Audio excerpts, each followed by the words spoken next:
Israel Hamas మధ్య నిలిచిపోయిన చర్చలను నేటి నుంచి పునః ప్రారంభించేందుకు కసరత్తు జరుగుతోంది. ఖతార్, ఈజిప్ట్, అమెరికా మధ్యవర్తిత్వంలో జరగబోయే ఈ చర్చలు ఫలప్రదమవుతాయన్న నమ్మకాలు పెద్దగా లేవు. సిఐఏ డైరెక్టర్, మొసాద్ అధినేత, ఖతార్ ప్రధాని, ఈజిప్ట్ ఇంటెలిజెన్స్ అధినేత ఈ చర్చల్లో ఉంటారట. ఇజ్రాయెల్ నుంచి ఓ భారీ బృందమే తరలివస్తోంది. కానీ హమాస్ మాత్రం చర్చల్లో పాల్గొనడం లేదు. ఇజ్రాయెల్ వైఖరిలోనూ చర్చల్లోని అంశాల్లోనూ చెప్పుకోదగ్గ గొప్ప మార్పులేమైనా ఉన్నట్టో తనకు అనిపిస్తే ఆ తర్వాత మధ్యవర్తులతో మాట్లాడతానని ఈ ఉగ్ర సంస్థ తేల్చేసింది. మళ్లీ కొత్త చర్చలు అక్కర్లేదని, ఇప్పటివరకు అంగీకారం కుదిరినవి అమలు చేస్తే సరిపోతుందని ఇజ్రాయెల్ మొండితనం కారణంగానే ఈ చర్చలు ఫలించలేదని హమాస్ ఆరోపణ.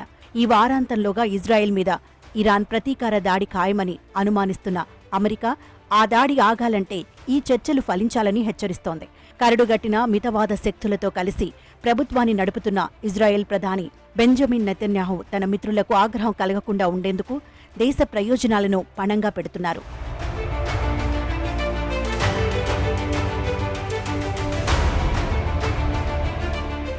4-5 కీలక అంశాలు ఇంకా తేలవలసి ఉన్నందున ఏదో అనూహ్య పరిణామం జరిగితే తప్ప ఈ చర్చల్లో మేలి మలుపు ఉండకపోవచ్చు. హమాస్ నాయకుడు ఇస్మాయిల్ హనియేను టెహ్రాన్లో ఇటీవలి ఇజ్రాయెల్ హత్య చేసిన విషయం తెలిసిందే. ఈ ఘటనలో తన పాత్ర ఏమీ లేదని ఇజ్రాయెల్ బుకాయిస్తోంది. కానీ హనియే హత్య తీరును బట్టి అది ఇజ్రాయెల్ పుణ్యమేనని సులువుగా అర్థమవుతుంది. నేరుగా తన రాజధాని నగరం మీదే విరుచుకుపడిన ఇజ్రాయెల్కు తగిన గుణపాఠం చెబుతానని భీషణ ప్రతిజ్ఞ చేసిన ఇరాన్ త్వరలోనే ఆ కక్ష తీర్చుకోవచ్చు. దాడి చేయకుండా ఇరాన్ నానుస్తుందని హిజ్బుల్లా, హమాస్ ఆగ్రహంగా ఉన్నట్టు వార్తలొస్తున్నాయి. శాంతి చర్చలకు ముందు ఇజ్రాయెల్ మీద దాడులు చేయటం సరికాదని ఇరాన్ భావిస్తున్నట్టు వార్తలొస్తున్నాయి. ముగింపు దశకు చేరుకున్న చర్చలను ఇస్మాయిల్ హనియే హత్య ద్వారా ఇజ్రాయెల్ మళ్లీ మొదటికి తెచ్చింది. ఖతార్లో నివాసం ఉండే ఈ హమాస్ రాజకీయాధినేతను మోడరేట్ అంటారు. ఆయన మీద ఒత్తిడి తెచ్చి చర్చలు తుది దశకు చేరేట్టు ఖతార్ చేయగలిగింది. ఈ తరుణంలో ఇజ్రాయెల్ ఆయనను చంపివేయడంతో హమాస్ తన నేతగా యాహా సిన్వర్ను కూర్చోబెట్టింది. మొన్నటి వరకు సైనిక విభాగం అధిపతిగా ఉంటూ అక్టోబర్ 7 దాడి ఘటనకు కారకుడైన వ్యక్తిని ఇప్పుడు సర్వాధికారాన్ని చేయడాన్ని బట్టి ఆ సంస్థ ఎంతమంది నాయకులను కోల్పోయిందో సులువుగా అర్థం చేసుకోవచ్చు. సిన్వర్ను చంపి తీరుతానని ఇజ్రాయెల్ వెంటనే ప్రకటించి ఆయన రోజులు కాదు గంటలు లెక్క పెట్టుకుంటున్నాడని ఇప్పుడు గర్వంగా చెబుతోంది. సిన్వర్ అంత సులువుగా ఇజ్రాయెల్కు చిక్కడన్న వాదనలో ఉన్నప్పటికీ ఉధృతంగా సాగుతున్న వేటలో ఆయన హతమైన పక్షంలో చర్చలపై ఆ ప్రభావం కూడా ఉంటుంది.